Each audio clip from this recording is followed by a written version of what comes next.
We be live. We'll be live. We'll be live, Armin. How are you, Armin? Good, good. How are you? I'm good. I'm very good. Excited Yeah. about another excellent secular Yes, jihadist show? I am actually very excited. Do you know why? No. Oh yes. I think I have an idea. Yes. What is March Yeah, 23rd? because I saw something. Yeah, because I saw something on Facebook post. Tomorrow is the World Atheist Day. Yay! Yes. 23rd of March. Yes. Post a Yes, picture of guys. yourself with a green circle and use the hashtag Atheist Day so we can share it and help normalize atheism. Believers can participate too and show support for their atheist brothers. So, this is how you do it. And our wonderful Susanna, I think she is the most dedicated one when it comes to celebrating or educating people or reminding people, not educating, reminding people um, on the World Atheist Day. There she Yeah, is. and Is she in the middle of yeah, something? there's Is huh? that a video or something? No, it's just a photo. That's a video. That's a Okay. video. I will play Okay. it so All people right. know how this works. Yeah. Let's play. Hey, Hi Susie. guys, did you Hi. You have the audio, right? Yeah. Okay. Good. Hi guys, did you know that March 23rd is Atheist Day? You should use the hashtag Atheist Day and post a picture of yourself with a green circle to let other people know that there are a lot more of us out there than many people expect and to help normalize atheism. You can draw it on your hand or on a piece of paper or other creative ways, so long as it's safe for you. This is also not exclusive to atheists. If you think that shunning or demonizing atheists is not okay, make sure to use the hashtag Atheist Day on March 23rd to let your atheist friends know that you accept their non belief. Happy Atheist Day! So if you look at the hashtag Atheist Day right now on Twitter, people Oh, are already, it's not even Atheist Day yet, and people are already starting to post their pictures. And what I would do is I will use Atheist Republic, our team will use the, Atheist Republic account and quote tweet your posts. So people are it's already started, right? So we will use the account of Atheist Republic and my personal account, and we will share your pictures coming in, right? So this is already trickling in, and we'll see March 23rd. I hope we get a lot of posts on Instagram as well, on Twitter and Instagram. Just post your pictures with your hand, guys. If it's safe for you, you could keep your face in there. But if it's not safe for you, make sure you don't keep your face in there, and you could use a piece of paper or whatever, or you could just use a message. You don't even have to put your picture. You could just use the hashtag and let people know that it is Atheist Day. Like, look at this one. This one doesn't have a picture. This one, look, this is the most simple one. March 23rd is Atheist Day. You could just simply do that, and it's retweeted and everything, right? So, there's that. yeah. It's very Yeah. simple, guys. It's about bringing awareness, and as Susie said, it's not exclusive to atheists. Just like we can as us atheists, we can wish people happy Ramadan, Merry Christmas, Eid Mubarak, Happy Holi, Happy Diwali. Just the same way, you guys can also say hashtag Atheist Day. And this is, it's just a highlighter, so it's not really that deep, Yeah. right? But I thought There it's we just a go. highlight. That was It's a easy. highlight. Yes. I didn't know that I was wearing a green T-shirt too. By the way, Oh. why is the color of atheism green? Oh, okay. There's an explanation for this on Who came up with Atheist that without Day. consulting with me, though? That's my main concern. I'm joking. I'm joking. Wait, so there's an explanation for all of this if you want to You learn should have known about it off your that. heart. No, well, I mean, the interesting thing here, look at this. Oh wow. So this is the picture. You can see there's a Oh Muslim wow. guy and there's a Christian It's a looking person. superpower.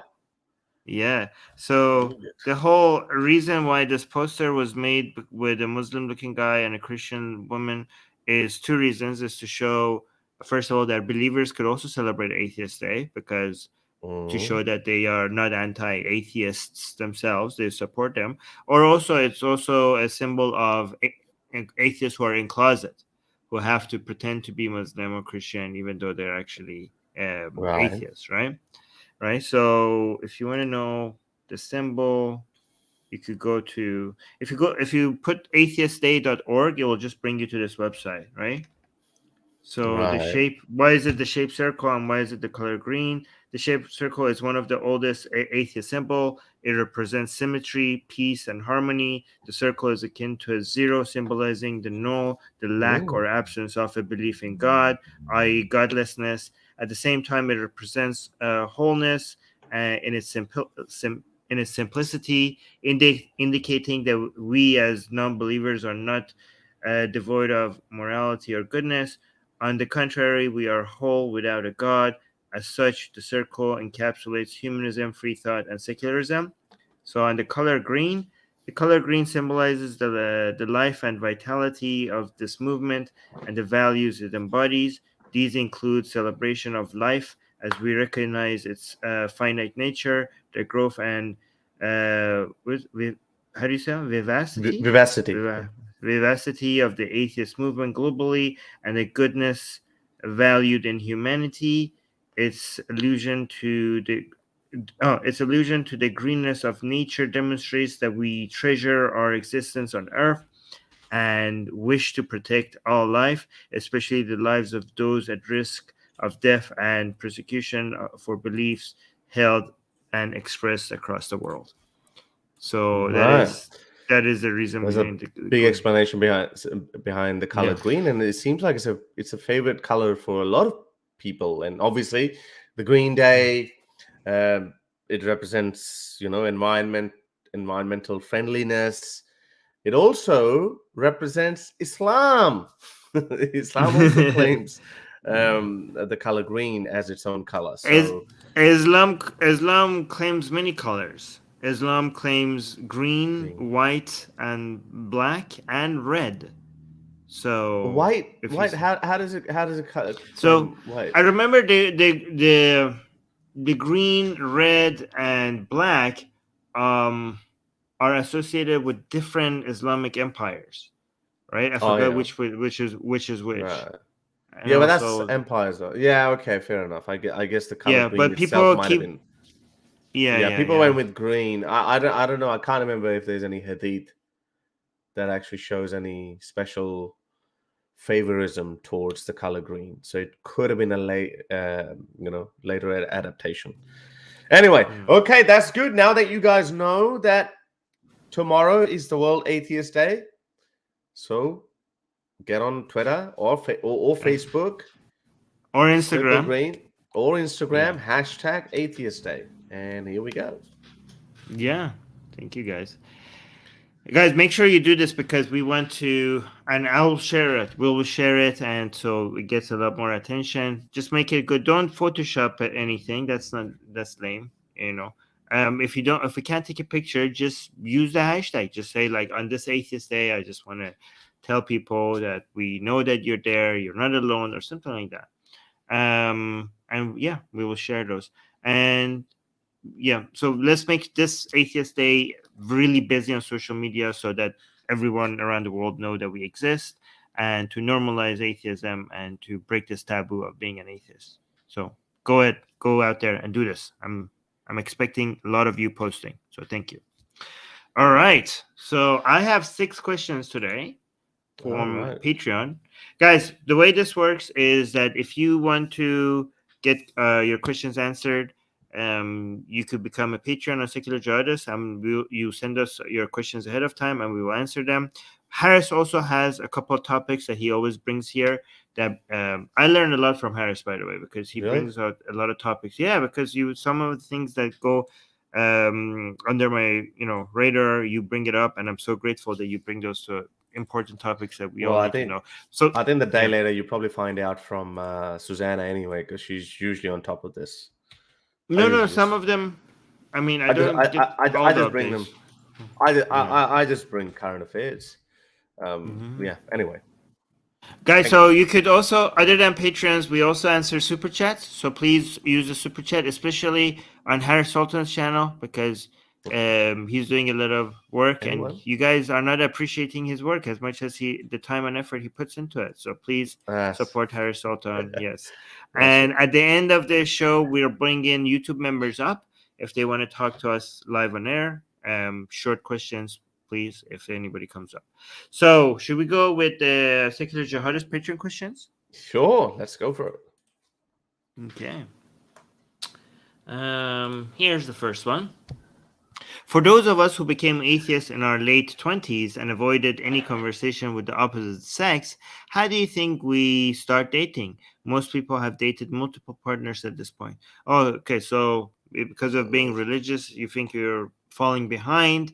And now that you're atheist, like, okay, now I need to get into the dating thing. So, this is probably somebody who held back because of their religious views and in the dating scene. And now they feel they might be awkward and don't know how to get started. They don't have the experience. They don't have the confidence.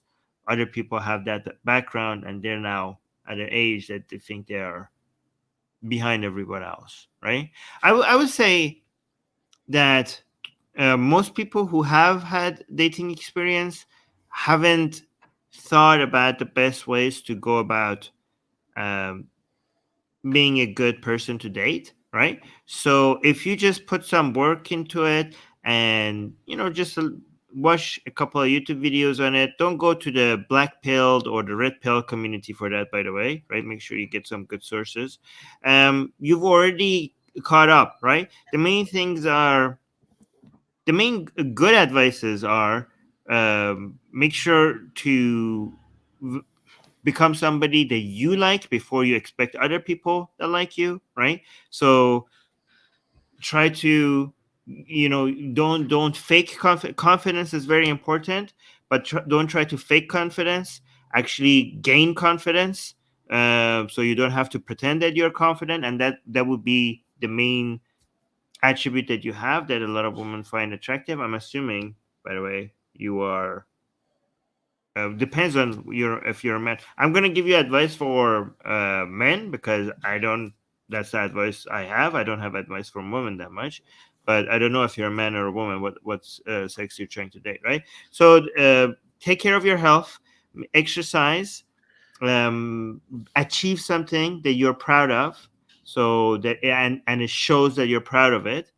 Um, Hygiene is very important, and try to learn how to talk to people in general rather than talking to the opposite sex, right?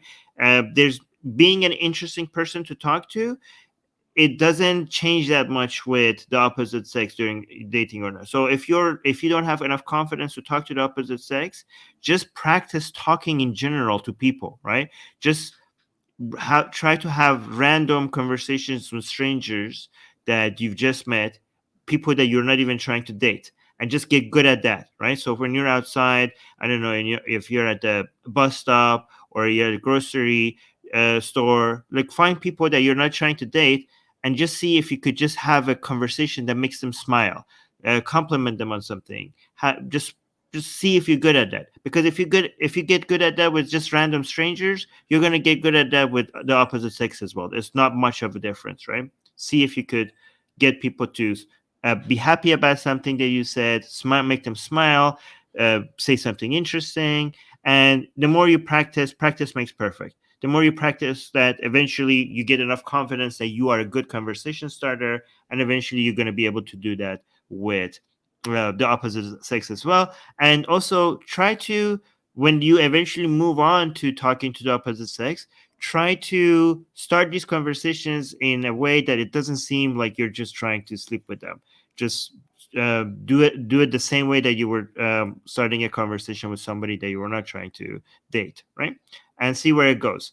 It's good to have that mindset, it's good when you're talking to the opposite sex and you're talking to them, just say like, I'm just trying to have that mindset that I'm not trying to date this person right now. If it goes there, it goes there. I'm just trying to have a good conversation, and whatever happens after that, it doesn't matter, right? If it goes there, it doesn't go there. So it's think about it like this: I'm talking to this cute girl, and if it doesn't have to go anywhere, even if this is the last conversation I'll have with her, and she goes her way and I go my way, it was a good conversation, and I already took something out of it. And then eventually, when you increase the number of those, some of them end up turning into dating opportunities. But if your mindset is that I have to turn this into a dating opportunity, then that gives you the potential of coming off as awkward or desperate. But just increase the number of those conversations that you're having. Eventually, some of them will become something a little bit more meaningful. What do you think, Harris? Good. I agree. Mm-hmm. I'm going to try Yeah. some. What you just said. Okay. Okay. All right. Let's go to the next one.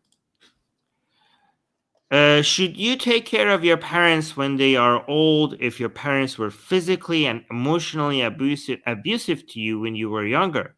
What if they are still emotionally abusive and don't think they did anything wrong? This is I generally think that I don't want like to give general advices, but on average, I think it's more likely that you need to cut out toxic relationships from your life. And sounds like a toxic relationship. What do you think? Well, I think there are two parts in that. First, if the first part is where it says that if they were emotionally abusive to you when you were younger and they were in charge. Okay. So that one, you need to first overcome that issue, have therapy. You should have spoken to them when you grew up before they got to this stage where they can no longer look after themselves. So if you hadn't done that, or if you haven't done that, I think it's probably going to be very difficult for you to get over it, especially now when they can't look after themselves. So I don't think that can work out. So for anyone who's been through that situation where you think that your parents are abusive to you, emotionally abusive to you, then now's the time. When you have become an adult, you need to sort it out. Okay, now that's taken care of. I think the best way to move forward, hands down, it's always to be able to forgive the other person, whoever that is. Even the other person doesn't seek that forgiveness. That forgiveness that you give to someone is not necessarily for the other person. It's actually for yourself. Because you can keep living on hating someone. You're not hurting that person. Maybe that person is facing his or her own demons. But that person, the person who's suffering the most is you yourself. No matter what happened to you. So you need to find a way to forgive the other person. If you can forgive the other person, however you do it, therapy, talk to other people, talk to the person who wronged you, whatever, that's the only way to do it. Now, once that's done, then if you're looking after your parents now, they were emotionally abusive to you, you've already forgiven them. So now, just do the right thing because, now they can't look after each other. Let me tell you a story. I actually heard of someone very recently. Grandmother died, and she was very nice, comparatively, as grandmothers go. Everyone loved her. She died, but her husband survived her. Her husband had dementia and he couldn't. But he was very abusive in his younger days. Now he's alive. His wife is dead. He's got dementia. He doesn't know what's going on. None of the kids actually want to take care of him. None of them. They all could never get over this trauma that was inflicted upon them by this man when he was younger. But now you wonder, how can you punish this old man? Like he's got dementia. He doesn't even know what's going on. So why are you punishing him for something that he committed? And again, you got to remember, this is back in the 50s or 60s. Different era. People looked at families differently. Even smacking was okay. Blah, blah, blah. All of those things. But now you're punishing this person for what he did in the 60s or 70s. So it's a pretty shitty situation. But let me tell you, yeah, the guy who's got dementia, yeah, he's not going to do well, whatever. He's probably going to die. He's probably going to be dead in a couple of years anyway. But if you still harbor these feelings towards someone who had a very close relationship with you, then I don't think it's I think you're not going to live a very happy or fulfilling life either. I don't know. I mean, I don't want to give advice. This is really dependent on the specific situation everybody's dealing with, right? How much can you deal with guilt? How much are you? But if you end up, I just think that you don't have a responsibility to. Again, it's very specific. How much did the parents took care of you? Was there good parts or was it just bad, right? But at the end of the day, if they did a really really crappy job taking care of you, okay, and there's no, it's that black, like there's no gray areas, then you don't have much of a responsibility to them, right? And there are situations that you shouldn't feel guilty about cutting off something that is just hurting you, that is making your life miserable, right? So here's the thing, it really depends on you, but I just don't want you to feel guilty thinking that you have a responsibility to take care of somebody that is so toxic and so harmful to your life, right? Um, if that is the level that you're dealing with, and you decide to cut them off and move your own way, you haven't done something, because I don't want this to be a principle, a traditional principle that, oh no, you are a child and you must take care of your parents. Like you are their child. So this is your responsibility. This is your job. It comes to you. You have to make that decision. And and if they are having such a bad impact on your life, don't think that you're doing something wrong. You have to take care of yourself. You are, especially if you need to eventually build a family and take care of other people, you have a more of a responsibility to them than to your parents. And at least for their sake, you need to cut off toxic relationships. Yeah. Very I well mean, said. yeah, Yeah. yeah, I yeah. think, yeah. Thank you for covering kind of parts that I couldn't. Like, if it's all black, let's just say some really, really messed up crap, then obviously, then no. In some cases, there's no Yeah. turning back. I'm talking about in some cases where, yeah, as Armin said, that yeah, there were some good parts, there were some bad parts, there was a lot of gray in there, but the bad parts were really bad, but it didn't make up or did not define the whole relationship. So I think majority of that would fall in that category, unless obviously there's some kind of other kind of abuse that obviously then that's totally different ballgame. And then in that case, yeah, you don't know anything. You need therapy. You need to move on. I think even in that case, maybe if you in your heart you can forgive someone, maybe that's fine. But then again, it's up to you. And as Armin said, you actually don't need to feel guilty. You don't need to be in a position where you're doing something and you know every part of your body says, no, this person did this, and you can't get over it. Then yeah, you have a responsibility to your future generation. And I guess bad luck to that person who did what he did. And maybe, it's time to pay the price. But majority of them, I think, my idea is generally for those people, Armin, that some parts parents in the 50s, they used to smack their kids. Parents in the 70s, yeah, maybe they used to shout at their kids or whatever. And then now we've got helicopter kids, helicopter parents. So it's different. So like we have these different eras as well. We have to put that into perspective as well. And then you'll see a lot of baby boomers who would say, yeah, it's okay to smack your kids. And then their kids would say, yeah, my dad used to smack me. It's okay. Obviously, we don't support that because times have changed. But yeah, anyway, I think we've spoken enough. Yeah. Tinu is reminding everybody to please like and share the stream. Thank you so much, Tinu. And you got a super chat by Mike. Yes, Mike Thank you so No-Go much. Zones. Yeah, Mike, check out his channel. Mike No-Go Zone has been motorbiking in areas where you and I wouldn't want to go. Mike has been to Afghanistan, I think, Iraq, and quite a few other countries as well. So yeah, but I don't think he's going to go there now. I think he's been there, he's done that. So yeah, he's saying happy Nowruz to my Kurdish and Persian friends.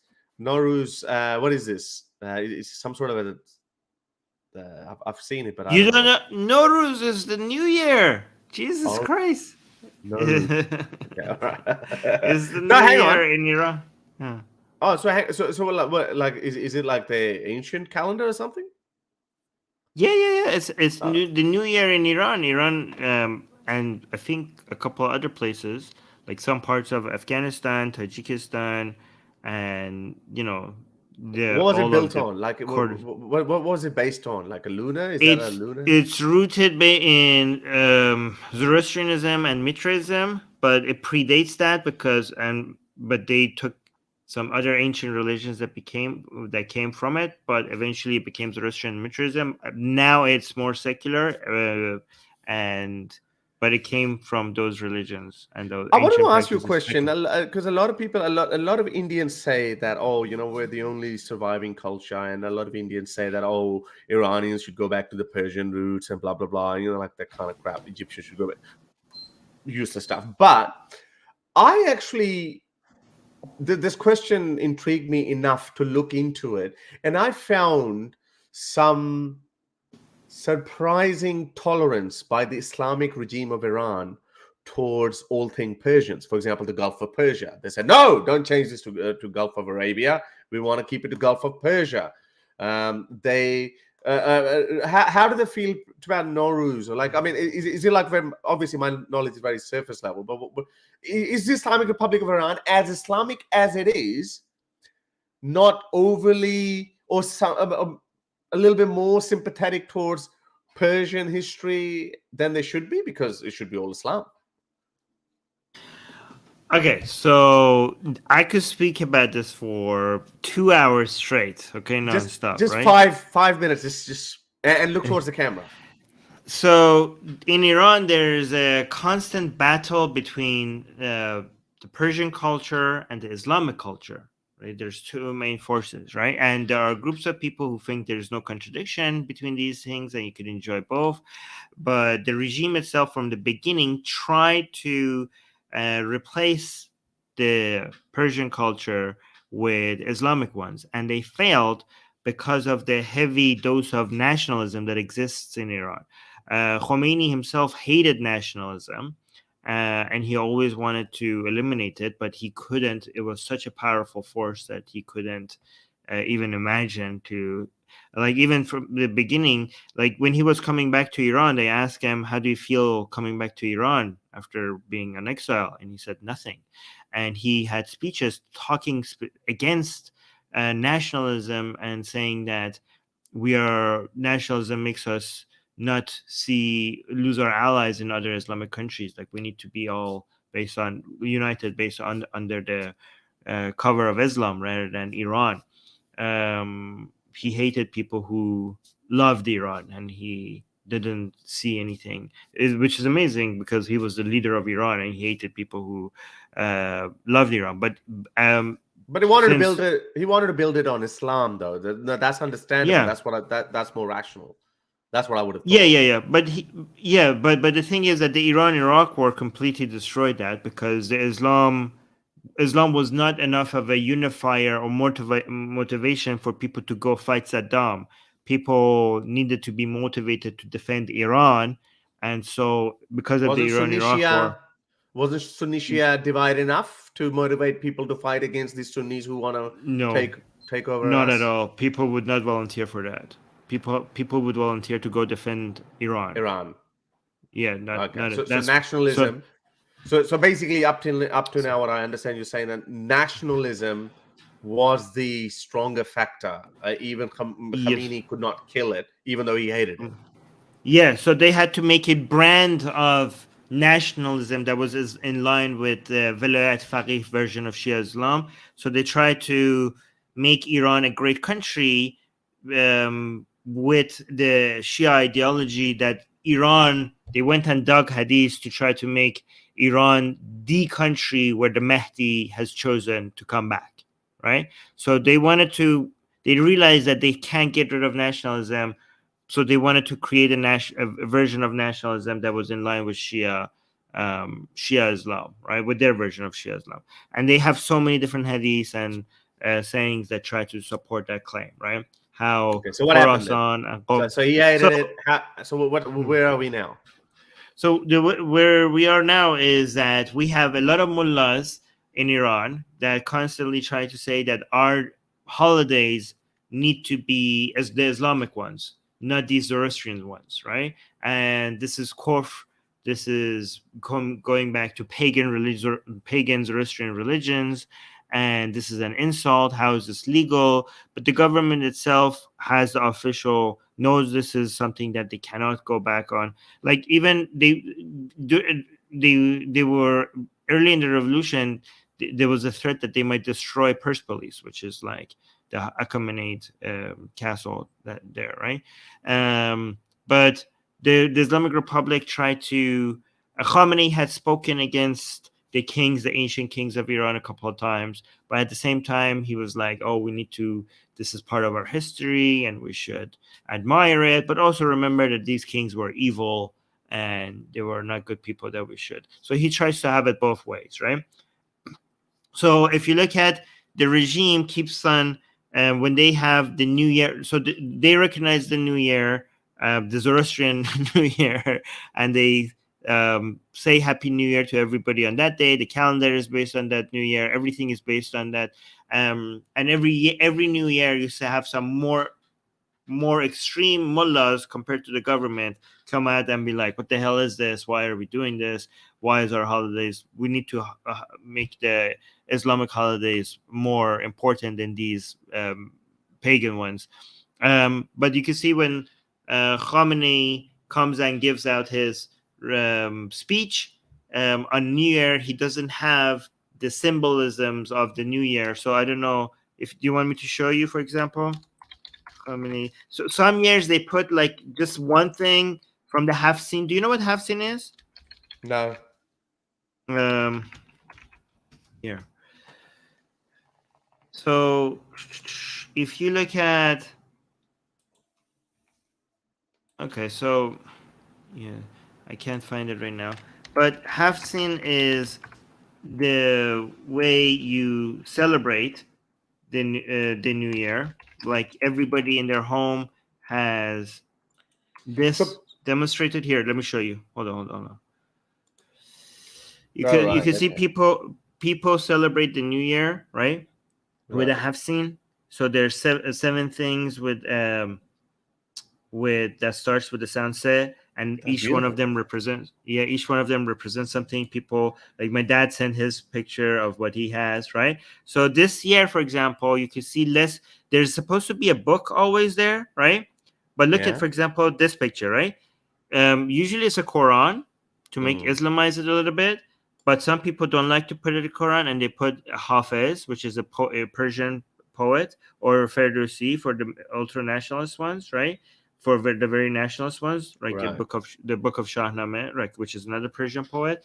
And this year, interestingly, more people have switched their book away from Quran to a Persian poet. Well, obviously, we saw that poll result where the support for the current Islamic regime had dropped down to something like 19%. Remember? Yes, exactly. Yes. Yeah. So even religious people seem to think that the Quran represents the government and stuff. So okay. So here's the thing: you could see here sometimes the president puts some of the symbols of like the goldfish, right? Some of the symbols of the New Year, but not all of them. But Khamenei, when he speaks, he puts none of the symbols there, right? The president, this new president puts none of the symbols. Khamenei always puts none of the symbols. Still doing it. But you can see, but still come out and give a speech, a New Year speech on the same day, right? But you can see people always say like, look, Biden. The U.S. president comes on Iranian New Year, puts all the symbols, and they come and say. So Biden comes out and gives a speech on Iranian New Year and wish Iranians a Happy New Year. But they like, what is the Iranians are always like, look, our presidents and our leader don't put the Iranian symbols there, but but the U.S. president comes out and Yeah, of celebrates course. all the Persian symbols Now, when they now are gives appreciating it now something. it gives them more of a reason not to do it because the Americans have done it. Now okay, No, okay, but okay. So look at this is yeah, this is in the White House. This is the half scene on New Year in the White House. It's perfect. It's beautiful. It's yeah, perfect, beautiful. right? Look, Okay, I have all the Okay, symbols. Yeah. okay. Let's take it to the to the next direction. Um, so what I've learned so far is obviously this is a Happy New Year, kind of like a Chinese New Year that predates Islam. Iran and the Islamic Republic of Iran, and even they have can't accepted it because there is a desire amongst the people of Iran to hold on to certain cultural practices such as Happy New Year, Nowruz. And this is something that brings the Kurds and the Iranian people together as well. That's another element of that too. Well, I mean, the Kurds are Iranian, so I Yeah, don't. but It's very there's a important not to separate. Yeah, no, no, but it's very. Yeah, I yeah, don't. But I'm just yeah. talking about what the political tension there is. Of course, I mean, Right. to me, Yes. Baloch, half the Iranians are Baloch. Well, they're Baloch Iranians too, and Pakistani Baloch. Yes. I'm just saying that some of the political differences that they may have could be overcome, and then these are the things that actually unite certain people. I'm just thinking about the Pakistani. I'm just going to bring my Pakistani Mm. into it. Um, and like Egyptians might have similar problems, and the Turks might have similar problems. Pakistan is more Indian than obviously is Persian or Afghan. Majority of Pakistan is more Indian. Let's just say Punjab. 60% of Punjab is and Sindh is I think Punjab and Sindh make up about 80% of Pakistan, and that's mostly Indians. Okay, but they would die before they would turn the world upside down before they adopt anything that is found rooted in the ancient Indian culture. Um, had they not created a separate country, let's just say this whole of India had become an Islamic Republic of India. Let's just say that. Again, not trying to scare any Hindus over there, but I'm just saying, let's just say that. I think then these people would have had more respect towards their ancient culture than current Pakistanis do. Because I know current Pakistanis don't look at it from any angle. Like I mean, and I get accused of that too. But maybe there might be something. There might be something in it. But I don't crap on the good things that we can see. Like I can appreciate academically. But anyway, my point is, so Iranians, despite the fact that they have this very hardcore Islamic regime, they still respect, or they have no choice to go for some traditional. But they see it as a battle against the regime. They see the regime as a foreign force that's trying to Islamize the country, and they see them holding on to their ancient nationalist symbols as a way as a To counter resistance, it. as a way I as a counter. I'm too much of a modernist to have never given any respect to these ancient cultures. Or I mean, I say that you want to get rid of Islamic Republic of Iran. You want to get rid of, if there was Islamic Republic of Egypt. You don't need to go back to the pharaohs or to Cyrus the Great. You can just do it on the basis of our modern civilization, democracy, human rights, blah blah blah.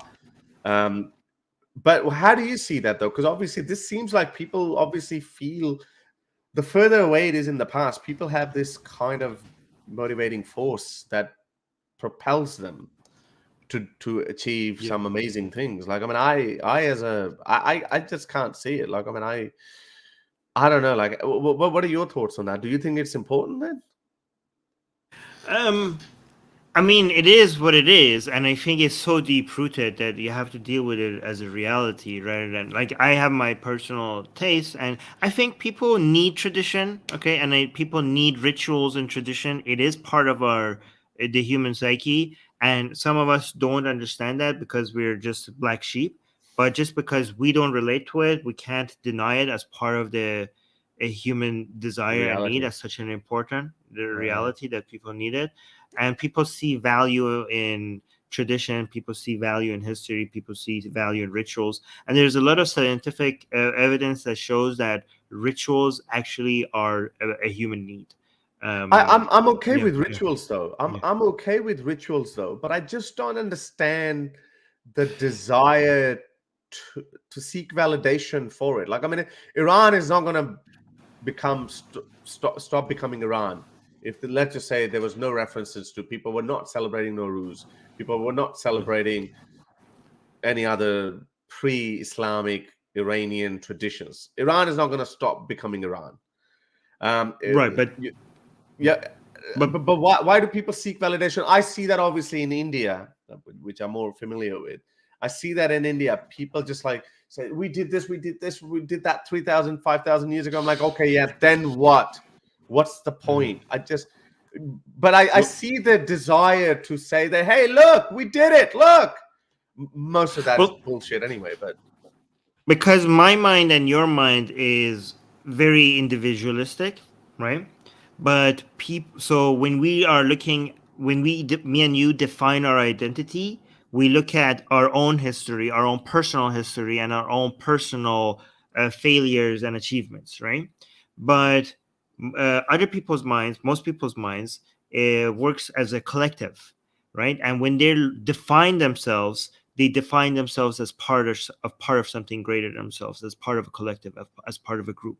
And to see the identity of that group, what they look into is the history of the group and the symbols of the group and the achievements of the group and the failures of the group. So that's how they are trying to, that's the mirror they look into when they want to see themselves, right? And by the way, when it comes to this identity, look at the way I just want to show you, right? So look at the difference, right? So in Iran, we have two competing identities, right? The Persian identity and the Islamic identity, right? And by the way, it's very important for us to phrase it as the Islamic identity, because not the Arab identity, because I think it helps people.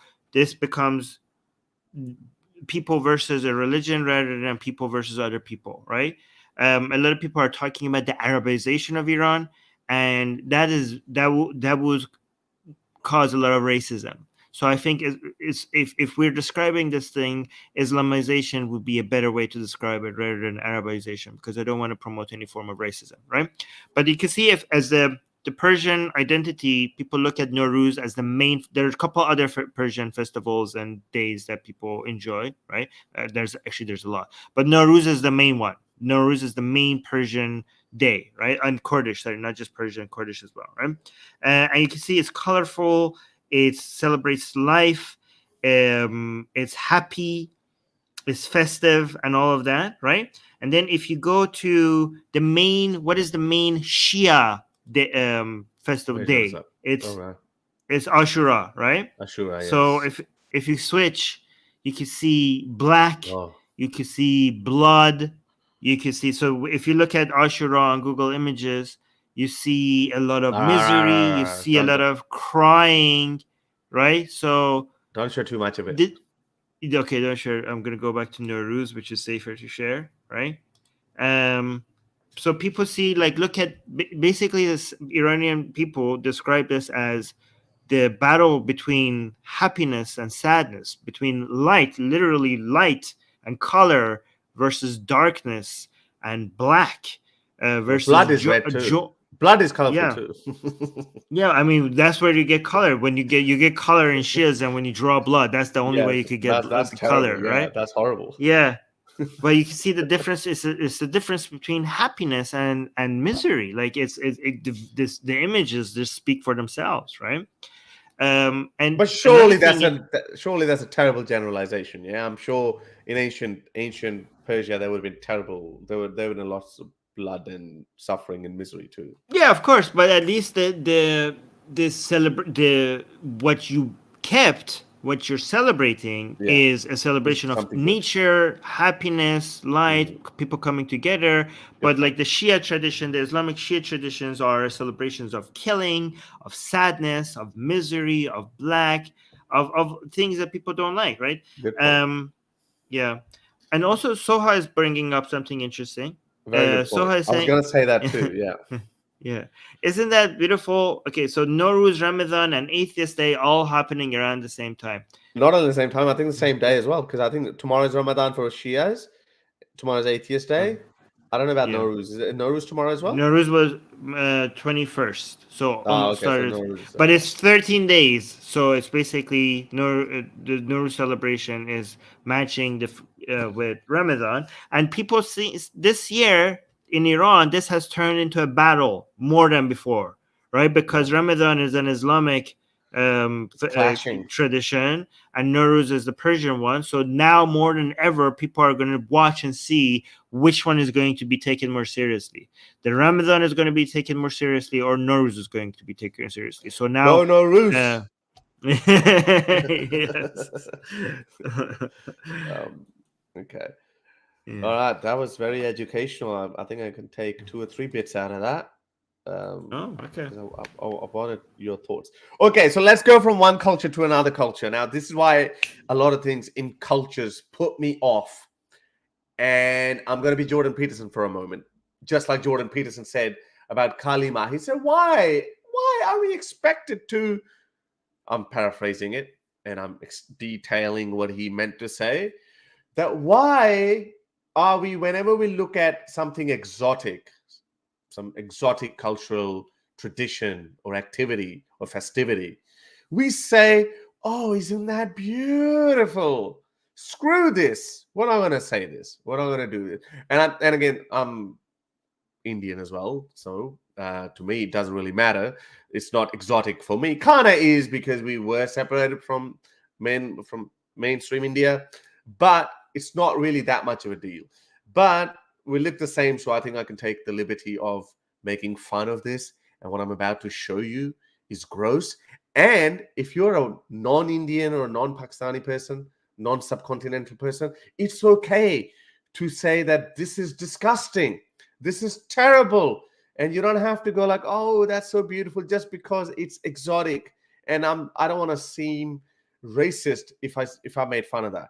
So if you're eating something or if you're drinking something, I would suggest you to put it down for a second and have a look at this crap.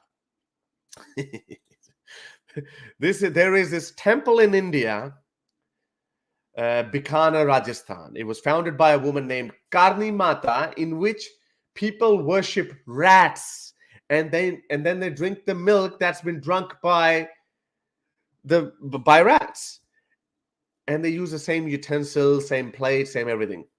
And they believe that these rats are the reincarnation of that founding woman named Kani Mata. So have a listen. Have a look at this. This is absolutely... I can't look at it. Armin, how are you going? I can't see it. This is, and then they go, oh, but that mice is cute, but they're like, what the hell are you doing? They're like, you stupid humans, you think that I'm a reincarnation or something? Oh, yeah, yummy. He's like, I mean, what do you think? What were they eating? Armin, is this beautiful? Did you find it beautiful? Well, it Beautiful really colors. depends. Are those rats like rats that are allowed in sewers and stuff? Like, what kind of rats are we talking? Yeah, I don't think they breed them. They look after them a whole year round, and then they release them. I don't think so. I think they go everywhere. Rats go everywhere. Yeah. See, rats can be clean and healthy, okay, but not rats that are, especially in India. The streets I've heard are very dirty. I heard there's poop everywhere. Right? Is that so? Cow poops everywhere. So rats probably are carrying a lot of disease. Okay, I don't want to. The reason why I'm being careful, because I don't want to promote anti-rat attitude. Okay, because rats can be Are sure you're not clean scared? and cute little. Sure. Are sure you're not Are you sure you're not scared of the radical Hindu blowback? Yeah. No, that is disgusting what you showed, because those rats are street rats, right? So they could be carrying diseases with them and spreading it in the food that you're eating, right? But I just want to be, I just want to be, I just don't want to promote hatred against rats. No ratophobia here, okay? Yes, If yes. you're a rat, if you're Stuart Little, you're watching this, or Bernard from the Rescuers, nothing personal, okay? We're just trying to, Yeah. you know. So yeah, it's not the rat itself that is disgusting. Okay, the rat itself is not disgusting. Okay, it's the disease that it happens to carry a lot of times that is disgusting and a concern. But the rats are not inherently disgusting. You could have a very cute little rat pet at home that is clean and free of diseases, and they are very wonderful creatures. And I've heard they're very, very smart as well, right? But yeah, those rats are carrying disgusting diseases with them. Yeah. No, but I wanted to ask you. I don't hate This is rats. what happens with cultures. This is what happens with cultures and tradition when people blindly start following it. I know you said that, you know, like people have this collective mindset. They want something to be proud of. They want something to be angry at. They want something to be a part of, something bigger than themselves. All of that. Okay, it might be a good thing. It might feed something Yeah. that is lacking in your existence, but it has some massive drawbacks as well. And that is one of them. People end up inventing some really, really, really idiotic and stupid traditions like that. And there's so many others, you know, of course, you know. I mean, Would you find it as stupid if there were cats instead of rats? No, not as stupid. It would still be stupid. Actually, no, hang on. Yeah, not as stupid, because there would have been less chance of getting disease, but still would have been stupid to think that this cat has come used to be this goddess or this other being in the previous life, and now it's the reincarnation of that. It would still be stupid, but not as stupid, because at least it wouldn't be lethal for my kids. They wouldn't be catching this disease, or at least, Right. well, they could still catch. Do we have any reports of diseases being spread in such temples and people getting I don't sick? know. Do we know? I don't know. I only found out about this yesterday, and I was like, "What the hell?" But look, I mean, how many people die there? You know, like if people would die there, I doubt that the elite Indians would be going there. People who have access to best medical facilities, they wouldn't be going there. Even if they did fall sick, then they would just heal. But then there would be so many people who would just die, and nobody would know. They'd be like, "Oh, maybe he did not do, you know, maybe he might have offended Mata, whatever Mata he was, but Mati Mata, Gandhi Mata." So yeah. Anyway, that's Would just you go that's to that religion for you temple? guys. If that was Huh? the temple, like, would you go into that temple just to check it out? I would brave out seeing these rats running around. I don't think I'd be. I don't think I'd get scared of them or would get. I don't think I would freak out. But no, I ain't touching that milk. No way. And milk is bad. Makes I'm not being like that. I'm not going to be like that guy. Yummy, very beautiful. Anyway, the head bobbing always. this has an Indian thing to do. Okay. But you got a new member. Tejas just became a member. Hello, Tejas, my lovely Tejas. I hope you don't. I hope you're liking the show. Yeah. Okay. I have the next patron question. Oh. Have you experienced racism in Canada or Australia? If so, was it because you were Muslim or due to how you look? I would. Okay. You know, a lot of people get surprised when I say that I never experienced racism, and every other Pakistani or Indian friend that I had, they all complained about experiencing racism, not once but multiple times. Once on a cricket field, I had this, and I get it. It was just a cricketing experience. So, you know, like when, like, by the way, I have a cricket channel, The Club Cricketer. Check it out. There's a new video coming out. There's you know, the people exchange words on the cricket field, usually say some stuff. So once there was this guy, he called me, like, I scored a 50. 50 is a mini milestone, so I celebrated a little bit. My teammates were doing it. Go, hooray! I was like, yeah, I just waved my bat a little bit. And then this big guy comes in, Aussie Yobo Bogan kind of guy. He goes to me, "Oh yeah, and I go celebrate with a papadum." So he said that to me.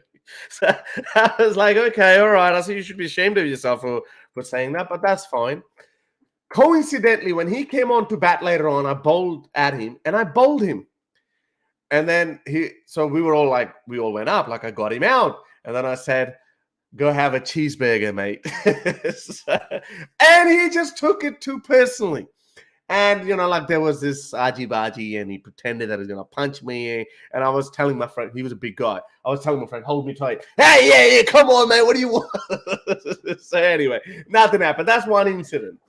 But other than that, like nothing's ever happened. But I've had multiple friends where people say, "Okay, oh, he was looking at me funny," meaning he was being racist. So I think people feel being racially vilified. Of course, if someone says explicitly, then okay, that's something.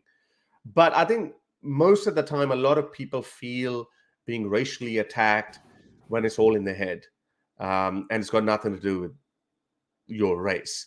It's just your insecurity, or you not being able to communicate effectively, or you having all these feelings that, oh, hang on, these people are racist.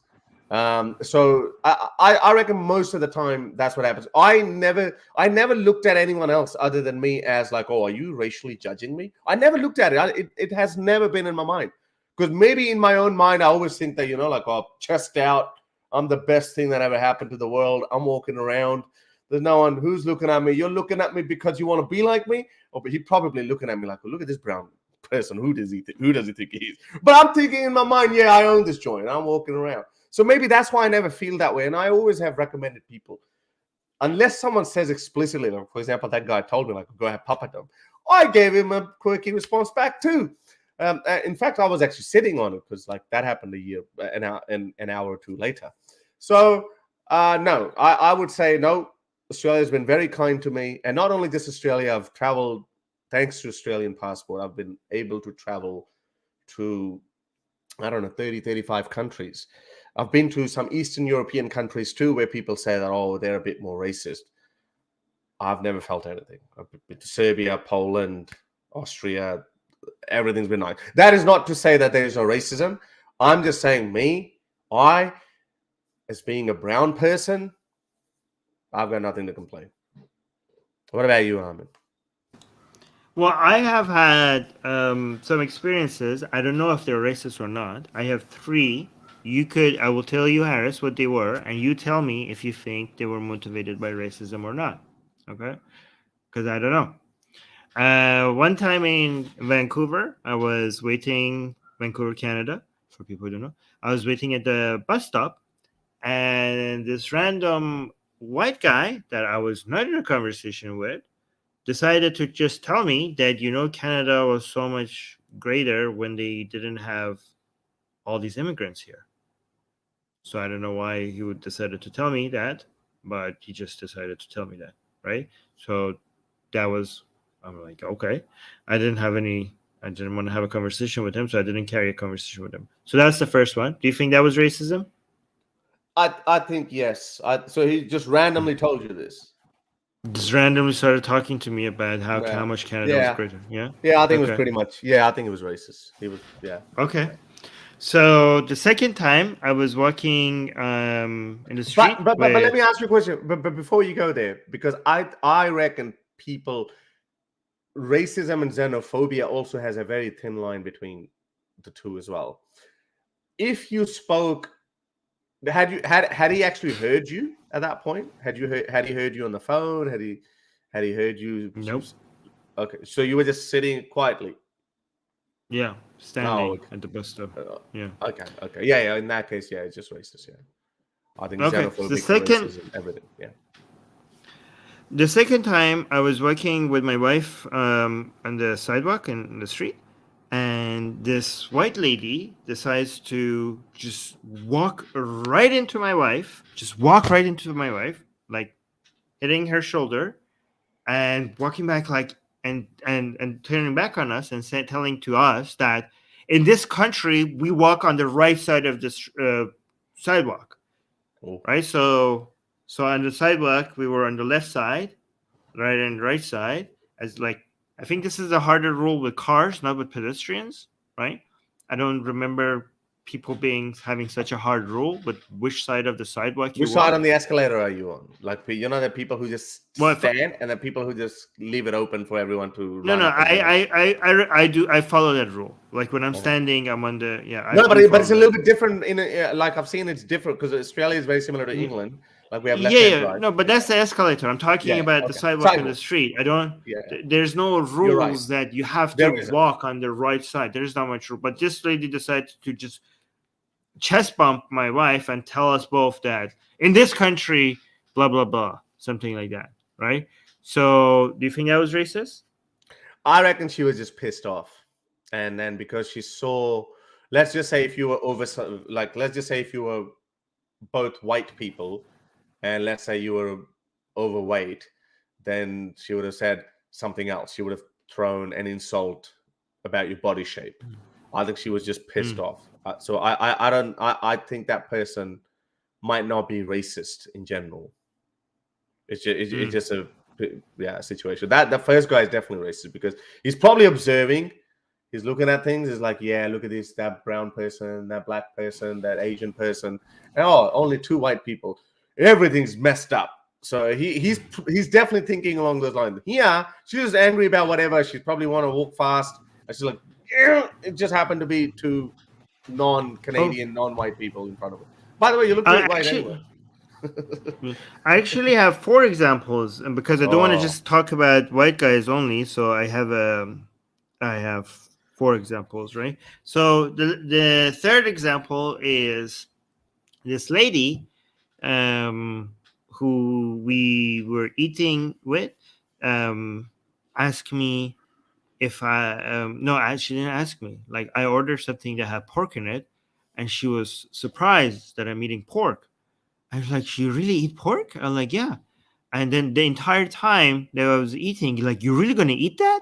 So I constantly like, "Yeah, I'm an atheist. I don't believe anything. I like pork. I eat pork." But the constant insistent, like, "Why are you eating pork? You shouldn't be like, you're not somebody who eats pork." Was constantly told to me and I that's was not being racism. constantly reminded that's not That's not racist. Okay, racism. Yeah, okay. definitely. That's just a So shock. this last one is definitely, you don't even need to answer this. The last one is definitely racism. Okay, but not by a white person. I was in the gym in Canada. Okay, and this Persian guy. Okay. It was like I was lifting weights. This other guy was like lifting weights, and I came to the rack, and none of the weights that I want is there, right? And I'm like, where are all the weights? Why aren't people putting it back? And this Persian guy, who recognized that I'm Persian as well, starts speaking Farsi. Like, yeah, it's all these Arabs they let in. And I'm like, they should just not let the Arabs in here.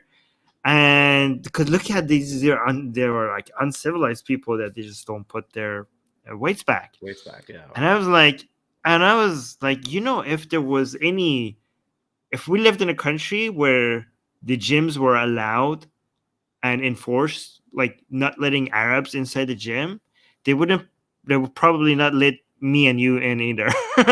So I don't think you should wish for that world because they don't. They're not gonna. They're gonna apply the same rules to us. So that's what I told them.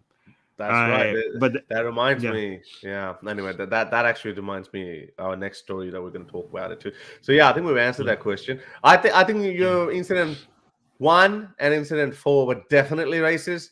Incident 2, I reckon it was just a pissed off, ill-mannered woman who should Mm. learn better, who should know better. But I guarantee you, she's probably thrown insults at other people based on their appearances or whatever. I think it's not saying that it's a right behavior to have, but people do that, unfortunately.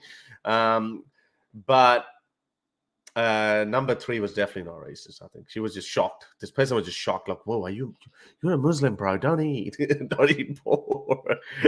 Well, I mean, a lot of people think that is based on my ethnicity.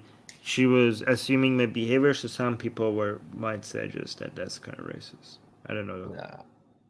Yeah. Anyway, Yeah, all right. yeah.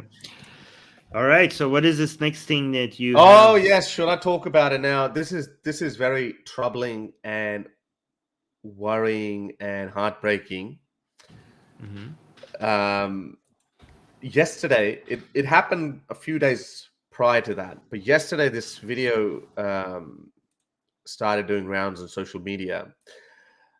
Again, let me tell you, this is troubling and gruesome and gory. But but there is. Don't show the actual act. Are you going to show the actual act? I'm going to show a little bit of it. No, I'm not going to show the actual act, but I'm going to show the build up to that. Just give me a second. Okay. So there was this Pakistani uncle who was just going about his business in Ealing, London. This information is wrong here, but later on has been confirmed. It is in London. This uncle, as you can see, he's an old man, an elderly man, just minding his own business, just went to a mosque and now going home. And this guy is following him. And he follows him. And he keeps following him. And then he starts an argument with him. As you can see them here, he starts an argument with him. And he doesn't want to have anything to do with him. It's a BS argument. The uncle says, I don't understand you. I don't know what you're saying. So he as you can see, he's trying to get away from him. And he tries to get away from him. And then he walks away. And then a little bit later, when he gets there, this guy douses some sort of liquid. We assume some sort of flammable liquid, petrol or kerosene oil or something. And he sets him on fire. And you can hear his screams. The old man, he suffered with some serious burns all over his body, his face, hands, legs, everywhere. Totally messed up situation. But then it was, it obviously spread like wildfire because this is next level violence. When you hear the screams of this person and you're like, what's going on? How can some people do this kind of stuff? Initially, we had a similar knee-jerk reaction from Muslims. They were like, oh, this is Islamophobia, like, again, the same victim mentality. Oh, God, please, Allah, save all Muslims. This is something like I genuinely want to say this is a majority Muslim reaction. Islamophobia, everyone, the whole world is out to get us. That's number one. And number two, when they pray, why do they only pray to keep only Muslims safe? Why? You are bigoted even in your imaginary beliefs. Like, prayers don't do anything, whether you say Muslim, Hindu, or Christian, or atheist. It doesn't really matter. But that says a lot about your character. But anyway, I don't want to turn that around about that. So people started claiming that, oh, this is Islamophobia, blah, blah, blah. But then Daily Mail did a post on this, and Guardian did a report on that as well. And then they identified this person. The first video that I showed you where the guy was easily visible, that hadn't become available. That just became available much later. So basically the cops found him, and they found him. And yeah, a lot of people saw. Is this guy? Not a big guy now. Look at him. It's the same guy, same jacket, puffer jacket with a white logo on his left side. A lot of people are upset. But I saw a lot of racist comments as well from a lot of Muslims. When you were talking about how your Persian friend was saying that, oh, why do they let Arabs in? So I see a lot of racist comments as well regarding this arrest, that why do they let them in? Obviously, we don't support that. I'm just trying to report that. But my response to those people who are saying those things is exactly what Armin said to his Persian friend, or thought about saying to his Persian friend, that if they applied that mentality that we should not let anyone who doesn't look like us, then you would not have been in England either. But having said that, though, I'm glad this guy got arrested, and I hope he's put away for a long time. Why did he do that? Why did he do that? it hasn't become clear yet. I think we're probably going to get more information as some credible news reporting agencies are going to report on that. The last report It still was might be anti-Muslim bigotry. We don't know if the guy's Muslim. it just still because he's so could. smart. Okay. Yeah, it still could be, but I think the chances are low. Let me show you why. I just also want to mention that, anti-Muslim bigotry is a real thing. I mean, even if this is not a case of it. Yeah, Yes. so we do have Of to pay course. attention to it. Of course, Yeah. of course. Also, But we do have Muslims who we do have examples of Muslims who want the best for everybody, not just Muslims. of course. I love you, Armin. I really do, because you always correct me. But when I do say that, obviously I'm talking about those who don't think like that. I know. By the way, I just wanted to mention. No, that's good. That's good. I want you to keep doing that, because because then people come around and say this. So, by the way, this guy was also in the same mosque. Here he is in the mosque. So that's why I think he may not be. It may not be anti-Muslim bigotry attack. He actually is a Muslim as well, but who knows? Like, he might have some mental health issues. I don't know. Maybe he's Yeah. pretending. Maybe he's there to target Yeah. Muslims. Yeah. Of course. Yeah. Or it could be. Yeah, it could be not religiously motivated at all. It could be that he's a Muslim and is still religious motivated if it's between sects. So yeah, we don't know. Could be anything. Could be anything. But my point is, getting that. Look at Armin. Look, see, he's open-minded. He's keeping all options open. He's not ruling out even anti-Muslim bigotry. But Muslims, not all Muslims, they jump into, Islamophobia, anti-Muslim bigotry. We're the victims. Oh, Allah, please save Muslims. Like, drop this victim mentality. Just drop it. Just for once, just be open-minded and honest with your interpretation of the events that are taking place around you. Is the old man going to be okay? I hope so. Last thing that I saw, the poor guy suffered a lot of, I think 80% of burns to his body, and he was in a critical condition. I don't know. I can't. Like, I mean, I got so disheartened. Horrible. So, no, because I heard the screams. I wish I hadn't seen it, but then because when the video where I stopped it, just 20 seconds later, I heard his screams. Like, it was so helpless. A couple of cars just zoomed past, and I don't know, man. Like, I to be honest, like, we all see these things and we say that, okay, I would have done that. We don't know what we would have done, but this was heartbreaking, because you see that poor old man. Like, I mean, I could see any of my uncles like that. It's just, nobody deserves that. Nobody deserves that. These sick people who, I don't know where they get these ideas. He obviously came out looking to hurt someone. It was just that poor guy at the wrong place at the wrong time. He came with this flammable liquid. He came out with the intent to harm someone, in one of the most atrocious of ways. So yeah, I mean, I know this is in Ealing. I've been to Ealing. Like, I've seen that Ealing mosque. I know where that is. So yeah, it's just terrible. I hope he makes it. I hope he gets, I don't know, but he'll be scarred for life. Well, I hope they get together and support the man and somehow get him surgeries and stuff. God damn it. Fuck, what an evil world. Anyways, I can't even imagine the pain.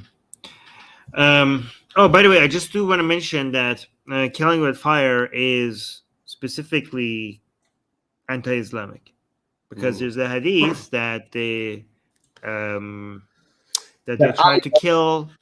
Yes, Ali, exactly. And then Ibn Abbas said that, I wish you hadn't killed him with fire, because the punishment by fire is reserved only for Allah. Only Allah can burn people. Humans can't burn other people. Yes, so it's not against. So Ali, the fourth caliph, the first Imam of Shias, he killed some atheists with fire, and apparently that was the wrong thing to do, because Muhammad himself had somebody reminded Ali, which is weird, because you would think Ali would know such a thing, because he's such a He was so close to Muhammad. That's not the Islamic way to go about doing it. You're supposed to cut the head off. Fire is only Allah's way method of punishment, not so humans shouldn't be using that. Yeah. Anyway, so let's go to the next question. I saw a talk where you mentioned, I don't know who this is addressed to. I saw a talk where you mentioned that Muslims need to feel welcome in order to integrate. What can people of that country do to make them feel welcome? Well, I mean, Did you just say give it the that? same. This is something more or less I would say. I think I might have said something like that along the line. Yeah, I mean, it's not well. It's not just. I don't want you to think about it as only a strategic way. You're like, oh, we're just like we don't like these people. We're just like being nice to them so that we could make it get them integrated. Because it wouldn't be I genuine. mean, you should. Yeah, I want you to. I mean, it's important for you to just be a genuine, nice person to other human beings. And I hope, like, instead of thinking about it strategically, to like, what do we do so that we could manipulate them so that they become more secular and liberal? I think the way you should look at it more is that I genuinely want to just be nicer to people around me, and Muslims are human and they're people. So, given that they're part of that subcategory, I just want to be nice to them just because I want to be a nice person to people. But in case some people are psychopaths or just are anti-Muslim bigots, I come up with this argument that even if you're anti-Islam and you want Islam to roles to diminish in society, and you're just not a nice enough human being to just be nice to people just because that's the right thing to do, from a strategic perspective, you're doing yourself harm as well, because the more you demonize Muslims, the more you're going to radicalize them, because the more separate and alienated you're going to feel from the rest of society, and the less they're going to feel like they belong to this community, and the less they're interested they are in adopting its values. And they're going to be in their own Muslim community, and especially the radical Muslim communities. And the more segregated, the more isolated they feel, the more hardline they're going to get. This is what every study shows when it comes to radicalization, right? So, but how could you how could you make people feel more welcome? Just be nice to them. Just be nice. Just treat them like you would treat anybody that you want them to feel like. Just make your experience with them a pleasant experience. That's all it takes. Just don't walk up to people and say, "Oh, what a ugly tradition." This is something. I know you might say that. Okay, well, isn't this hypocritical because I do it? Obviously, I do it in a different environment, and I have always said it. I know a lot of people don't like it, but I've always said it. It's always best coming from people who are native to that culture. For example, first and foremost, I criticize Islam. It would not go as bigotry, even though I would say that we should live in a world where white people should be able to say that too, but they can't really. There's always a little bit of uneasiness, and I understand that why. The second thing that I do is obviously I criticize a lot of Indian culture as well. I take a lot of liberty at that as well because I am Indian. My DNA is Indian. Sorry, I know a lot of Indians don't like it. They say, "Oh, you Pakistani, you can't talk, you racist, blah blah blah." Nah, it's not going to work. It hasn't stuck. It's not going to stick in the future either. I, however, even if I find something that is not appealing or not pleasing to me, like let's say if it's from any other culture, let's say South American or European or Europeans now, well, white people are the easiest people to to talk crap about. But if let's say African or South American or Chinese or Japanese, I don't really say anything because I know it might not be nice. So how do you see that, Armin? I know it's a double-edged sword. You might say that we should live in a world where we should be able to fairly criticize all cultures and religions and traditions if we don't find them, or if you find them ridiculous. But we know that it just doesn't work that way. If Richard Dawkins talks crap about Islam specifically, it's gonna look bad. So I would suggest that don't come up to random Muslims and talk to them about Islam and why their ideas are wrong, right? If a Muslim is hearing your ideas about why Islam is wrong, it needs to be because they have green lit that. I mean, they've shown their willingness to hear that, right? And there's two ways to get that green light from a Muslim to talk to them about Islam, right? First of all, you could do it in environments where it's clearly meant for that discussion, right? For example, the Secular Jihadists YouTube channel. If a Muslim comes here, they have decided to come here. We didn't go to them. So they've already given you the green light because they came to you, right? Or a debate club. Or, for example, you could have an event, a offline event where people talk about their issues with Islam. So if a Muslim comes to that event, they've already have given you the green light with their feet because it was clear what this event is about and they came to it, right? So that makes it pretty easy. Let me just block a spammer in the live chat. I will highlight it as well just soon. Oh wait, He's disappeared. He's disappeared. Yeah, it disappeared.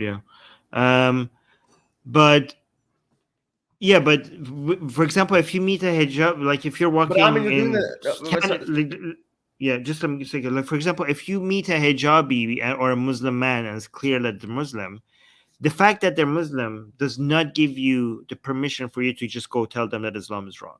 It doesn't give you the permission. It's the same thing with gay people or trans people, right? They might not be interested. That's pretty rude. If they signal to you, I mean, that they're interested, then go ahead, right? Or if you're really eager to talk to them, there are subtle ways, but to see if they're interested. But because a lot of people are not talented in trying to get that green light for them, it's mostly recommended that unless they show interest in talking to you about it, don't bring it up. It's none of your business, No, but we're talking about a social level. We're talking about social levels on a bigger level as well, because this includes that as well. So, for example, if someone comes to England or some Western country, and then they look at it, okay, there's so many people like, let's just say Armin Navabi is a native Englishman. He's a white man. Harris Smith. he's some white dude. And here he is on YouTube talking crap about Islam, telling people how bad Islam is. Then this tip would not apply on him because he'd be like, oh yeah, look at this. Everyone hates my religion, or these people attack my religion all the time. How this is what my point is, that it is always more effective coming from indigenous people. Like, we are indigenous to Islam. I'm somewhat indigenous to Indian culture. This is why I think you received more backlash for your Kalima stunt than I ever did, because like, you pesky Persian, you how dare you? Right. They say that to me as well, but it doesn't stick.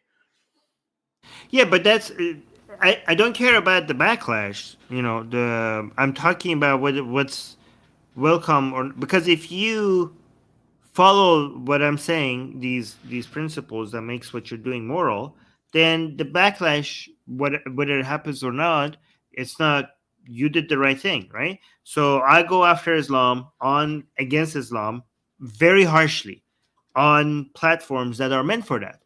On Atheist Republic, on Secular Jihadists, on my Twitter account, right? On my Facebook account. And people know that this is what I do. So if they come to the content that I make, they have already given me the green light because they came to me. I didn't go to them. But when I meet a Muslim in the real, like in the offline world, like if I see a hijabi woman or a man that is obviously a Muslim because of, like, I don't know, holding a Quran or like holding a tasbih or whatever, I don't go and say, like, talk to them against Islam, right? But if they all of a sudden want to talk to me about Islam, then they give me the green light because they started the conversation. So I'm like, oh baby, here we go. I will keep it friendly though. I will keep it friendly, but then I have the permission to start talking about Islam. I just think, like, don't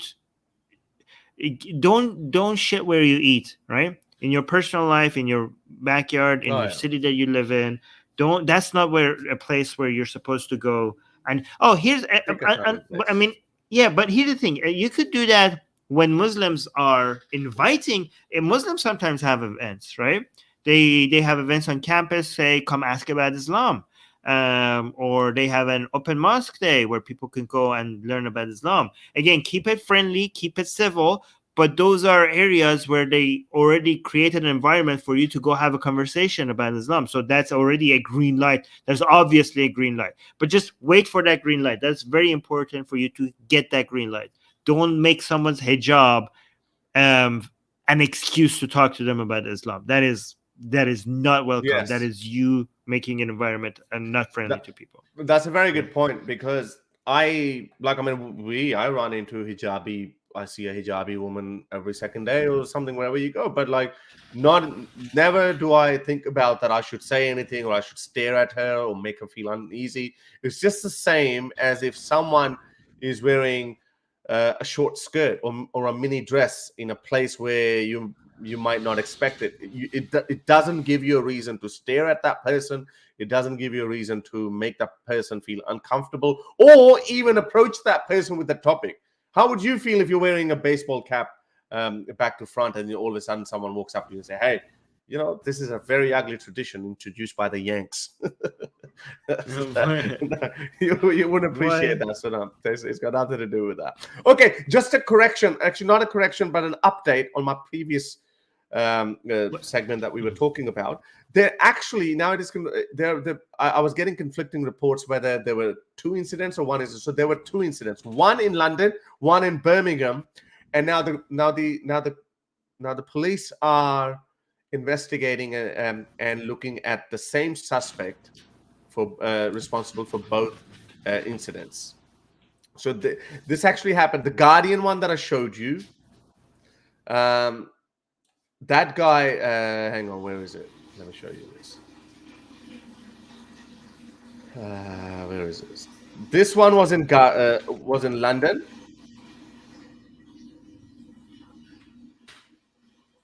This was in London. Sorry, where is it? Yeah. Okay. This was in London, outside London Mosque. Armin is just, where is Armin? Okay, let me mute him. Okay. So this one was in London. As you can see, it's the same guy, and this is the same guy who's been arrested. And there was another incident now. The video that I played to you, that one was in Birmingham. And now the cops are looking at it. The video that we showed, so it's the same guy. He is most likely is the same person because he's been filmed with the same puffer jacket in London and on the camera here when he's been caught. So this is terrible. You can see the charred part of the footpath. Okay, so he's done it twice. Two people. Oh crap. Cobra was mentioning it's a waste of time talking to Muslims about religion. I cannot disagree with you more. This is completely wrong. We have already changed the minds of so many people. In fact, most atheists themselves are at some point religious. I mean, I was religious at some point. I was a Muslim. Yeah, so that is so wrong. Like, I don't know. This actually shows that just because you're atheist, that doesn't mean you're rational, because that is a completely insane thing to say. People change their opinions all the time. And we have seen people, like, from one generation to another generation, people are becoming less and less religious. And that's because people talk to them, because they're impacted by their other people's opinions and ideas. So this is so wrong. Terrible. Yeah. We gotta... Okay. Go on. I have a very interesting comment. Yeah, I have it. Before I get to the last picture in question, there was a guy that was spamming us, and this is really funny. I love these kind of stuff. You know, if you keep this person posted this like 10 or 20 times, right? If you keep it at one time, you get to stay on the channel, so you don't get blocked.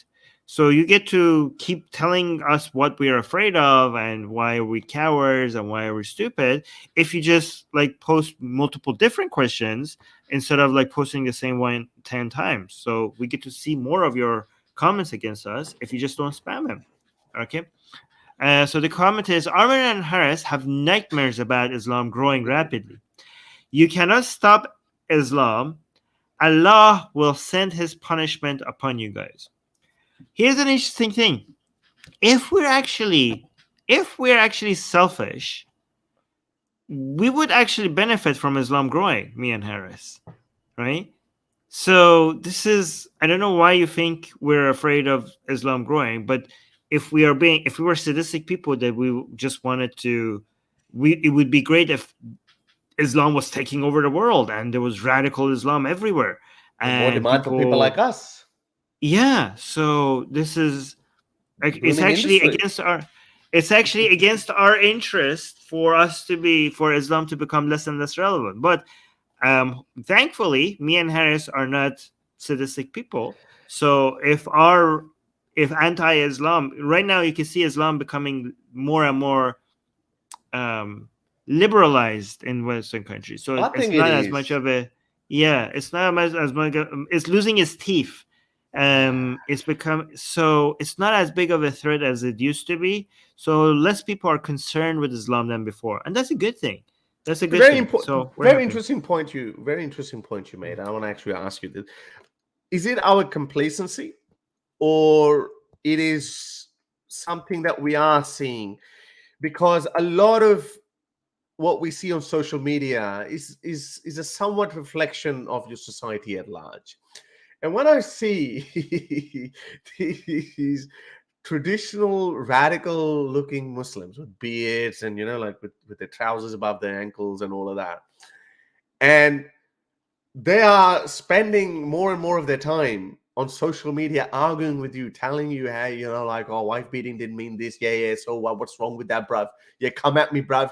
I'm like, a part of me actually laughs at that. I'm like, okay, at least you're just, it's okay. At least you're just arguing with us on social media and you're just following Andrew Tate and you're like, yeah, bro, hijab. Yeah, you tell him, bro, hijab, and you're Daniel Pikachu. I'm like, that's better than like them just going Allahu Akbar, boom. So is it just a complacency, or I reckon the whole, at least in the West, this whole Muslim diaspora, I think they have softened down a little bit, because I think these, at least people on Twitter and all these social media, they know who ex-Muslims are, or who these Rasmun Palutin guy who burns the Quran and Geert Wilders. I'm not saying that we are all the same, but I'm just saying that they are familiar. They understand there is a range of people who go full on, attack mode on Islam. And then there are other people like ex-Muslims, and then there's milder ex-Muslims and so forth. So I reckon they're getting desensitized. What do you think? Or maybe it's just a complacency. I think that Muslims, when their lives are going well, they end up caring about the dunya more than the akhirat, because it's just human nature. They care about this world more than the next world. So the more, on average, not everybody, right? So what you need for radicalize, if you associate radicalization with people who care about the next world more than this one, the akhirat more than dunya, radicalization happens a lot when this world sucks, right? When people are mean to you, when you're poor, when there's war, right? um and that will make you look forward to the next life, and rather than this one. And to make that life better, you do have to do things that are radical, right? But when you are feeling that you're part of this community, people are nice to you, your income is better, there's peace, there's security, you want to maintain that, you want to keep that. And even if you're a Muslim and you claim that the next world is more important to you than this world, your actions speak differently than what you actually say, right? The more time you're going to put in building this world and your life in this, and in that sense, your lives become more like atheists, closer to atheists, right? And I think that's one of the main impacts. And that's why I think, like, when it comes to making people focus more on secular things rather than religious things, it's not just the idea of us spreading secular ideas. It's also about providing safety, security, a sense of belonging, kindness to people, but also one of the main factors is economic development, right? With less war and poverty, people, you could see, like in Europe, the Renaissance happened with the Renaissance, which eventually led to the Age of Enlightenment, happened because Europe became rich, right? So if you want to see a repetition of that, you need financial development. Also in the Middle East and North Africa, when something that they call the Golden Age of Islam, or it's better what I call the Golden Age of Arabs and Persians instead, because that's what it should be called.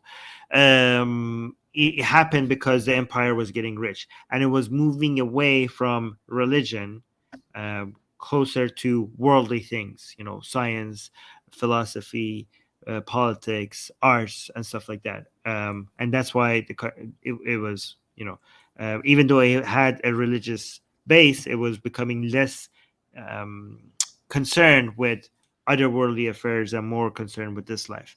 And so it's all of it is important. Safety, stability, economic development, activism, they all work with each other. And that's why the world is moving in that direction. And that's why people are becoming less and less religious. And when I say less religious, it's not just people who leave religion. It's also people who remain believers but live less religious lives. Good point. The last line was the killer. Okay. A couple of more news reports and then we'll just wrap it up. Been talking about this for quite some time, especially on my Urdu channel, that this radical Hindu movement, or this Hinduization or Talibanization, Hindu version, or Pakistanization of India is not a good news for anyone. I've heard all kinds of excuses from people in India who first say, well, let us just tame these Muslims first and then we'll fix it later. Oh, every action has an equal and opposite reaction. So Muslims have done this to us for thousands of years. Therefore, now we just, have to do this. Bigotry can never be defended. And you can never justify any bigotry based on what happened hundreds of or thousands of years ago. You can never justify it. Each century brings its own flavor, its own set of values, and you just have to deal with it. So this revivalist movement in India, we've seen occasional, and when I talk about this to the majority of non-Indian Westerners, they would think that, oh yeah, India is a culturally rich country. They have colors, Bollywood, beautiful food, beautiful people, all of that. A lot of poverty too. That's a stereotype as well. But other than that, they'll be like, yeah, it's good. Okay, I wouldn't mind going there. I wouldn't mind taking a photo in front of a Taj Mahal or something. That's the general picture. But India is changing very rapidly. And there's a huge liberal tradition in India. There are lots of liberal-minded, secular-minded, democratic Indians, but there's a significantly, rapidly growing Hindutva movement. Now, I've been told that Hindutva, I'm careful not to use that word, so I would say a radical Hindu movement. They demand Hindu Rashtra, meaning Hindu Republic of India. They want to turn that into that. And in the process, they are radicalizing their youth. Just like everywhere else, they're saying to the world and to their own youth, first of all, obviously they're starting at home, that you need to be proud of yourself. You need to be proud of your ancient culture. Our ancestors invented this, and the Westerners, they blame everything to the West, or they blame the Muslims or the West for everything bad that happened in India. Okay, yes, things are complicated. Yes, there was an Islamic invasion. A lot of Hindus were killed. Yes, India was colonized. A lot of bad shit did happen in India. But this is the 21st century. Modern India is supposed to be a secular democratic India, where all citizens in the eyes of the law are equal. But under Prime Minister Modi, I'm sorry, I have to say this, it's changing very rapidly. A US report now has listed significant human rights abuses in India. This report just came out a couple of days ago. Now, the annual US report on human rights practices released on Monday listed significant human rights abuses in India, including reported targeting of religious minorities, dissidents, and journalists, the US State Department said. Now, the findings come nearly a year after Secretary of State Anthony Blinken said the US was monitoring what he described as a rise in human rights abuses in India by some government, police, and prison officials in a rare direct rebuke by Washington of the Asian nations' rights record. Now, this is very rare. The United States does not really call out India as explicitly as Anthony Blinken did a year ago, and now this report. I know when Anthony Blinken said that a year ago, there was hoo-ha in India. It's like, oh, you Americans, yeah, what did you do in Iraq? Blah, blah, blah.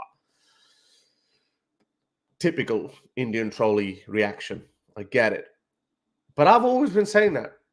The way India has been respected in the world, India has been respected for its secular constitution, its pluralistic nature, its colorful nature, Bollywood, and its culture, basically. Holi, Diwali, all of that. The soft side of India is beautiful. And the whole world has respected that. But that's not happening anymore. This is changing rapidly. This is what we call the Talibanization of India. It's happening very rapidly. What do you think the world sees when we see that some stone pelters are rounded up by the police officials? They do not follow any due process of law. They go to their houses that are built, quote unquote, illegally. They just demolish them. No court orders, no nothing. A 15-year-old kid pelted stones. You go there and you demolish the whole house, render his whole family homeless. Majority of those cases have happened against Muslim houses. We've seen cases, and now, sorry, my point was that the United States does not usually call out India like that because India is a secular democracy. United States want to support India because United States want to support India when it comes to a conflict with China. China is not a democracy. China is not a secular free country. India is. But this becomes more and more difficult for the West to respect India, even though, let me add you, India is a very proud country. They don't even want to go in the Western camp. There's so many issues. That's why India did not support the West in this Russian conflict with Ukraine. India always wants to stand alone and proudly, given that India is a big country. But the United States wants India on its side, but this kind of thing is not looking good. So what do I mean by that? This radicalization of India. Have a look at this. We've seen videos of we've seen videos of Muslims harassing anything that is Western in nature. Like, oh, you want to wear jeans? Ah, haram. You want to, whatever that is, anything Western, Muslims say, whoa, haram. You would think that all Indians wouldn't be like that. Bollywood, I've seen girls wearing, girls driving cars and wearing modern clothes. There's nothing wrong with that. But this is what happens when radicalization hits your home. We've seen radical Hindus harassing couples from celebrating Valentine's Day. They even came up with an idea as Cow Hug Day. Let's hug a cow instead of celebrating Valentine's Day because it's not Indian. It's not even anti-Indian. It's just not Indian. So why should we celebrate it? We have our own rich 5,000-year-old culture. So why should we not be proud of our own culture? Our ancestors, after all, invented the internet and the MRI machine and the first head transplant surgery. Why shouldn't we? So here's a video where a mob. Sorry, here's this video where a mob is harassing some young people outside nightclubs and saying, you cannot be.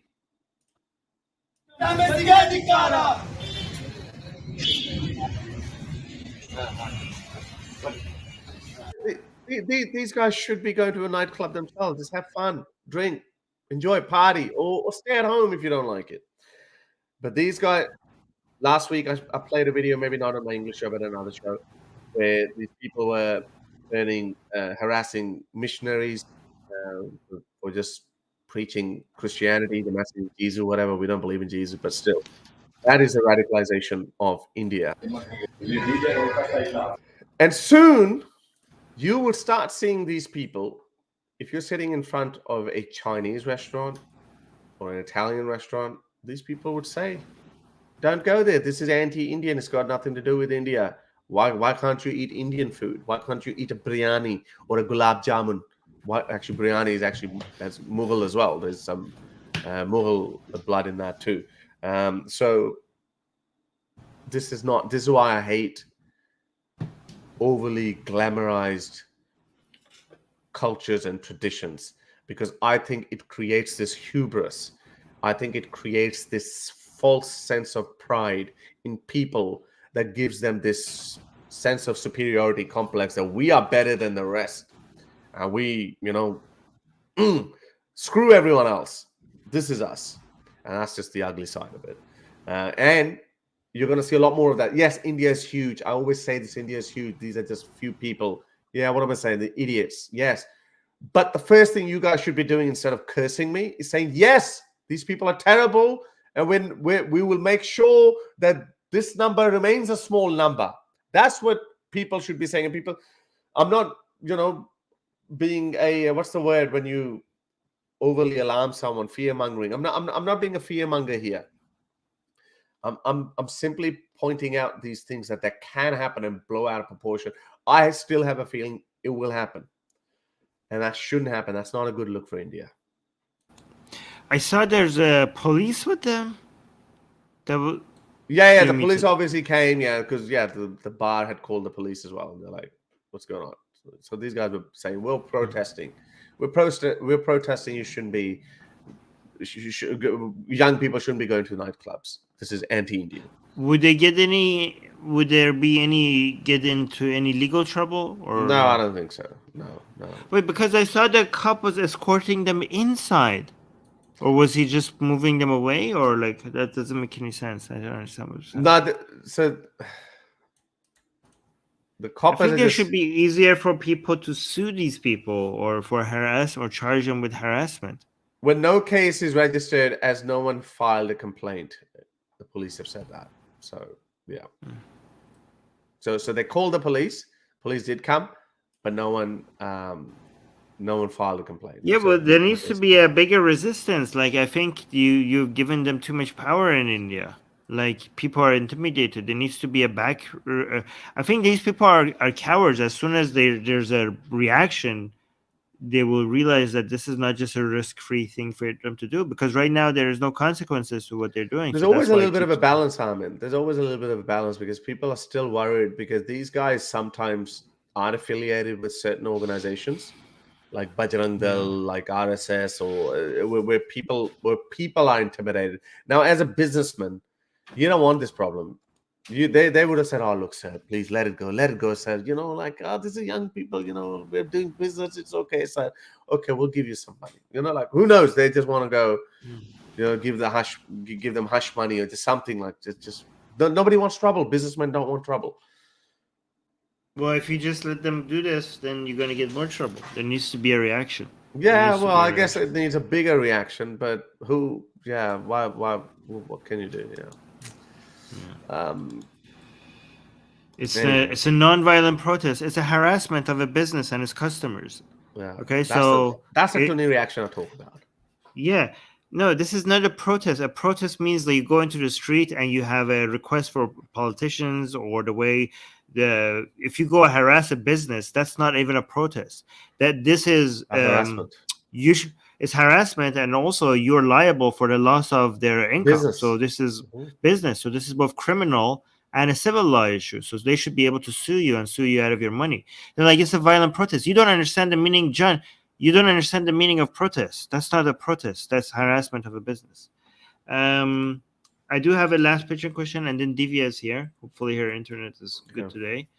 Armin, would you be planning to talk at any universities in BC? How can you be invited? Well, the last time I was invited into a university in BC to talk, first of all, in Canada, the last time it was canceled because I was considered too problematic, so that was canceled. But the speech I gave in University of British Columbia had the police involved because there was a bomb threat. And I had to have the police and to come to my house and document everything, and that was a major mess. So I don't know if I should be giving speeches in universities. I'm more interested in giving speeches at online platforms, like if you know a podcaster with a good audience, decent audience, if they want to host me or Harris, I would be more interested in that. But Harris, are you interested in speaking at universities? I would be traveling again soon. I'll be going to actually. There was one conference that was coming up in May in Canada, but I think I will actually need to send them an email that I won't be able to make it because I have to go to Europe first, and then maybe I don't know. I haven't planned anything yet. Yeah, maybe I'll be in Europe and Canada, maybe Canada in June, July. Okay. Maybe. All right. Are you So trying? contact her. Yeah, are you going somewhere too? Well, I don't talk to I'll go. I'll about go where if I'm you going. go. I'll go if you go. We Wherever could that talk. is. Let's talk off. We could talk offline. Okay. Yeah. All right. Let's talk to Divya first. Hey. Oh, Divya. Okay. Hello, Divya, Divya. hi. We have a regular Hello. now. Hi. Hi. How are you? Yeah. I'm fine. What would you like to say? Nice color, Harris. Oh, thank you. Oh, we're matching. You're almost green nice too. color. Yeah. It's suiting you today. The color. So the other colors don't suit me then. Is that what you're saying? Yeah. No, it's especially today. It's suiting you. Okay, thank you. It's the World Atheist Day. It's a green color for atheists as well. Yeah. Okay, what's your question? Actually, I just want today I wanted to talk about Ambedkar. So have you guys read about Ambedkar's views on communism? I haven't. I haven't read much on him. Have you read Armin much his views on communism? No. Communism. His critique of communism. No, I haven't. No, But I think he was. I think he was critical of communism. Yes. What would you like to say about it? So what do you think is communism compatible with secularism? I mean, a state can be both a secular and a communist at the same time. Yeah, it can be. Yeah, because communism is more. I mean, they're talking about completely different things. So, secularism is more about the influence of religion in politics. Communism is more of about economic policy and how you do the economics. So, they're not within the same realm. So they're answers to different questions. But they're both. Right? So you could. But both secularism and communism have nothing to do with religion. So I mean, you could say that by default, the end result of communism is also lack of religion. No, not necessarily. Yeah. No, not at all. Because this is a bit people's misunderstanding about secularism, right? If you have a communist regime that is enforcing anti-religion, then it's a non-secular, right? So, for example, a communist regime could be secular or non-secular, right? You could have a communist regime that is just not touching religion, right? And that would be a secular communist country. You could have a communist country that is going out and, I don't know, destroying churches and mosques and telling people that they can't practice religion. That would be a non-secular communist country because it's being involved in religious affairs. It's enforcing non-religion. So that's non-secular. Yeah, there's a harder version of that too. No, that's fine. But both of them have no religion at all. Like, I mean, you cannot. No. I've always wondered that in order to be able to apply a communist or nationalization of the industry, it doesn't necessarily have anything to do with religion. It's a purely economic question being answered economically.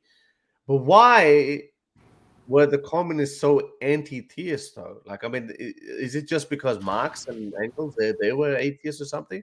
I could imagine, because we saw a little snippet of that in Pakistan, for example. For example, there were Pakistani communists as well back in the 50s and 60s. And they never really went after Islam per se, but they wanted a red revolution in Pakistan. And I always wondered that maybe they could have had, let's just say, they had some communist revolution in Pakistan, and they might not have gone after Islam. They would have said, okay, well, keep Islam going on the side as well. But they would have been as hardcore as some of these other communists. What do you think about that? Like, I mean, was it just an accident? You don't necessarily need to be an atheist for those economic policies. That's what my point is.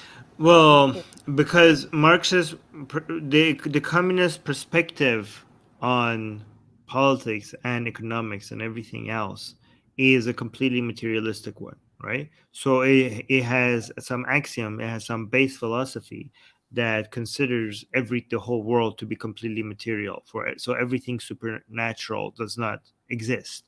It doesn't believe in religion, it doesn't believe in God, it doesn't believe in everything else that is supernatural. It has a completely materialistic foundation in all its philosophy and everything else that it builds on it, right? So it's by necessity, and it's necessarily lack of religion and lack of God is within its foundations, right? However, again, this is a different question from secularism. Again, you could see why somebody would have an anti-religion approach from a communist philosophy, but secularism is not about whether you're anti-religion or you're for religion or if you don't have a view on it. Secularism is specifically about politics, the government, their involvement within on religion. And there's different kinds of secularism that we have. Some secularist notion is that you are completely uninvolved, or another secular philosophy is that everybody is involved with politics as long as you keep it equal, you're being secular, right? So you have the India model or the France model, for example, right?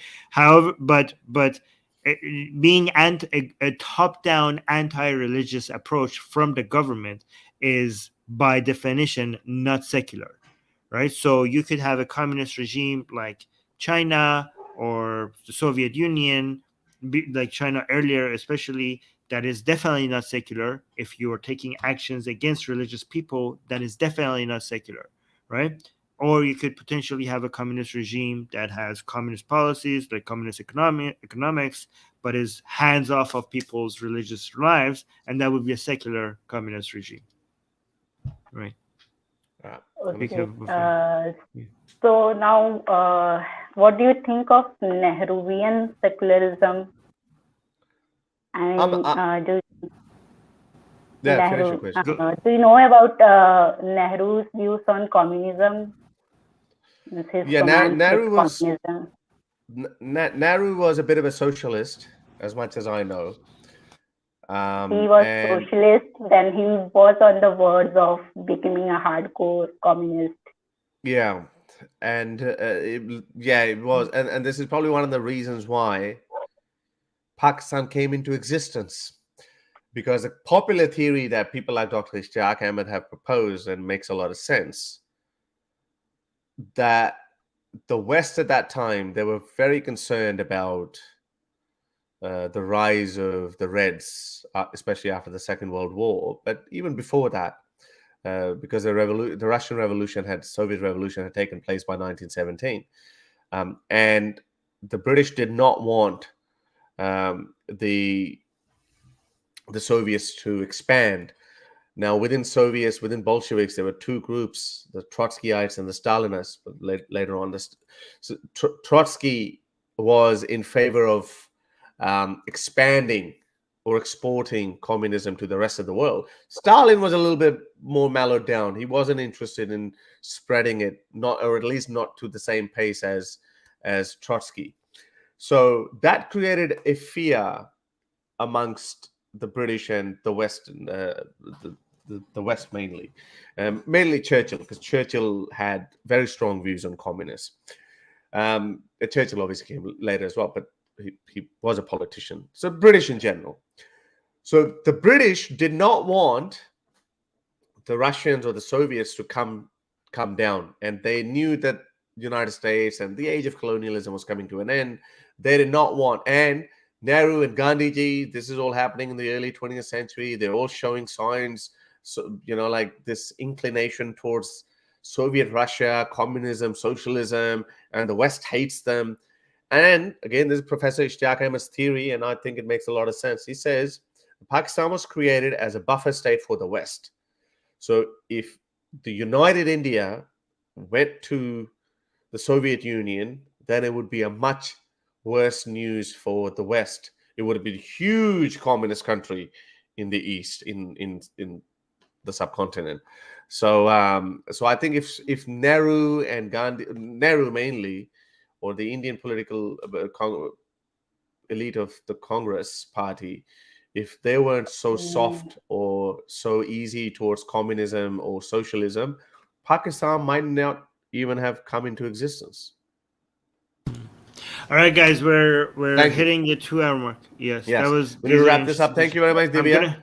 I'm gonna look into Ambedkar's views on communism, because I have no idea that he even had writings about communism. But now I'm actually very curious. So thank you, Divya, for bringing it to my attention, because I'm now gonna go look that up. So thank you for that.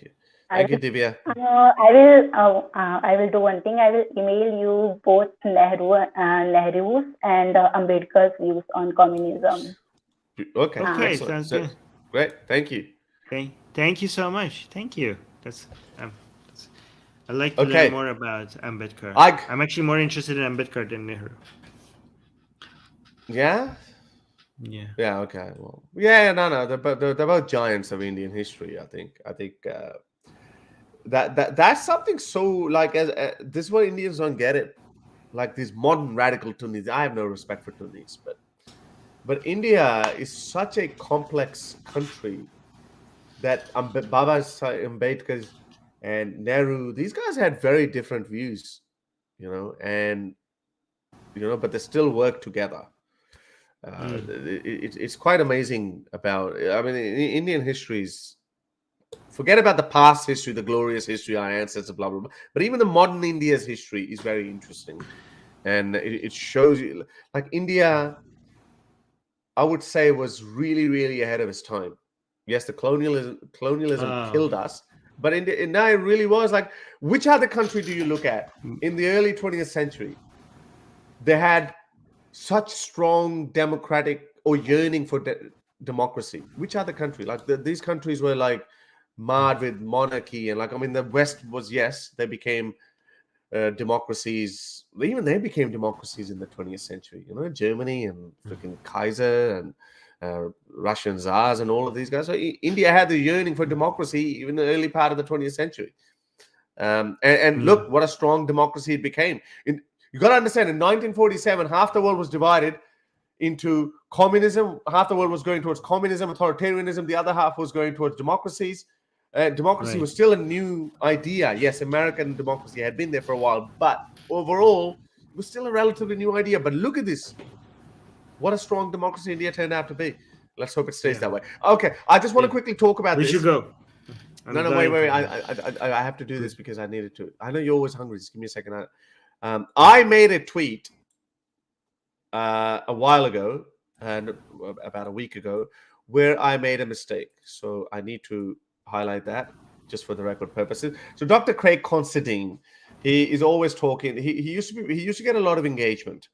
And that's because, like a white person validating or glorifying Islam, Muslims love it. And it's the same with Hindus as well. When a white person admires something, they love it.